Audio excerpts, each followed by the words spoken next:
नमस्कार दोस्तों, स्वागत है आप सभी का प्रबल प्रॉपर्टी पाठशाला के आपके अपने इस मंच पर साथियों, जिसमें मैं आपका अपना टीकम चंद जांगिड स्वागत करता हूं, आपका अभिनंदन करता हूं, हार्दिक तहे दिल सभी तरीके से मैं आपका सम्मान करता हूं, आपका स्वागत करता हूं।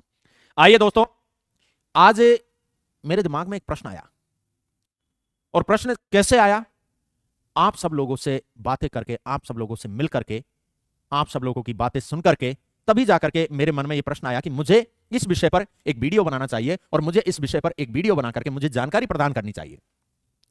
मेरे सामने एक प्रश्न आता है और प्रश्न आता है लोगों का, आप जैसे भाइयों का, आप जैसे दोस्तों का। एक प्रश्न आता है, बोले भैया मेरे पास पैसा जो है वो पैसा मेरे पास कम है। कम यानी मेरे पास 10-20 लाख के बीच का बजट है, लेकिन मैं प्रॉपर्टी खरीदना चाहता हूं, मैं प्रॉपर्टी में निवेश करना चाहता हूं। क्या यह संभव है क्या? तो यही हमारे आज की इस चर्चा का विषय है मेरे भैया।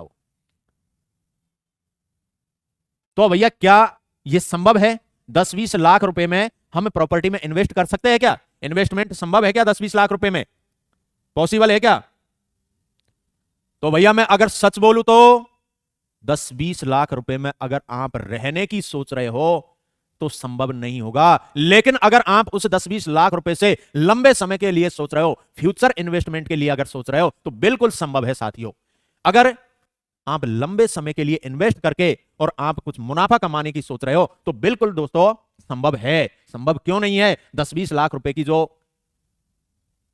कमाई है, आपकी जो पैसा है, वो भैया छोटा नहीं होता है, वो भी खूब बड़ा होता है भैया।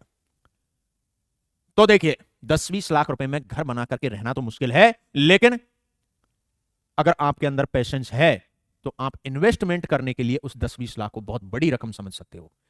कैसे भैया? अगर मान लीजिए आपके पास 20 लाख रुपए का बजट है, तो आपकी जेब में अगर 20 लाख रुपए का बजट है ना, और आपकी प्रोफाइल अच्छी है, तो आप मेरा यकीन मानिए 40, 45, 50 लाख तक की प्रॉपर्टी भी आप खरीद सकते हो। अरे 10-20 लाख रुपए तक का आपका जो बजट है, उस बजट से तो आप अपना डाउन पेमेंट दीजिए और बाकी के बचे हुए पैसे का बैंक से फाइनेंस लीजिए ना भाई, लोन लीजिए। कितनी सस्ती ब्याज दरों पर लोन मिल जाता है। तो आप लोन लीजिए, जितनी आपकी ईएमआई की कैपेसिटी है उतना। मैं ये नहीं कहूंगा कि आपकी कैपेसिटी से बाहर जाकर के आप लोन ले ले, नहीं, ये बिल्कुल गलत होगा। हमको हमारी प्रोफाइल का ध्यान रखना है, हमको हमारी कैपेसिटी का ध्यान रखना है और उस कैपेसिटी के अकॉर्डिंग ही हमको यह कार्य करना है। लेकिन इसमें एक चीज हमको दूर हटानी होगी। हम कहते हैं कि भाई हमको सिटी के सेंटर के आसपास कहीं जगह चाहिए। नहीं मेरे भाई, हम 10-20 लाख रुपए के बजट के आधार पर अगर इन्वेस्टमेंट कर रहे हैं, भविष्य की संभावनाओं के आधार पर, तो भविष्य की संभावना के आधार पर हम इन्वेस्टमेंट कर रहे हैं, तो हमको सिटी के सेंटर को भूलना होगा।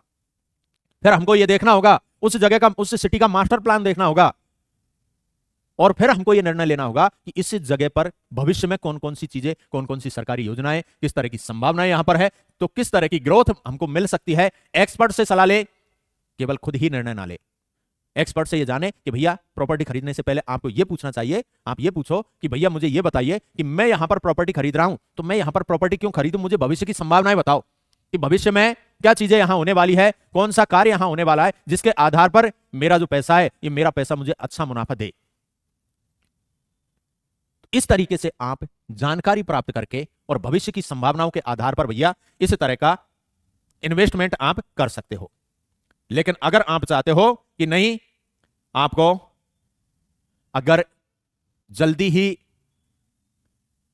लाभ कमाना है, तो फिर आपको ये चीजें भूलनी होंगी। और इस इन्वेस्टमेंट के लिए साथियों, इस इन्वेस्टमेंट के लिए आपको फ्यूचर ग्रोथ के लिए जो संभव है, तो उसके लिए आपको ध्यान रखनी होगी कौन सी चीजें। एक तो कि पेरिफेरल एरियाज, पेरिफेरल एरियाज को आपको ध्यान में रखना होगा। पेरिफेरल एरियाज की ध्यान में आपको रखना होगा।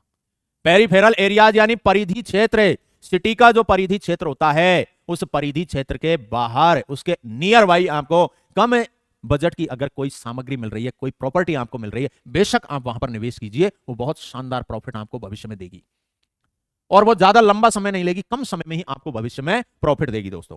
इसी तरीके से आप भैया ज्वाइंट इन्वेस्टमेंट कर सकते हो।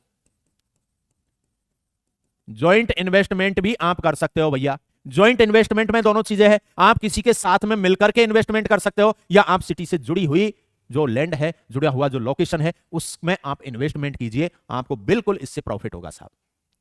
और तीसरी चीज जो है साथियों, वो तीसरी चीज है आपकी long term holding. Long term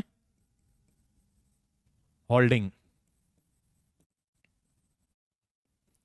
निवेश आप जो कर रहे हो ना 10-20 लाख रुपए का, इसको लंबे समय के लिए पैसे को लगा करके आपको इंतजार करना होगा, आपको पेशेंस रखना होगा, और आप जितना पेशेंस रखोगे उतना ही आपको प्रॉफिट अच्छा होगा मेरे भाई, उतना ही प्रॉफिट आपको अच्छा होगा भैया।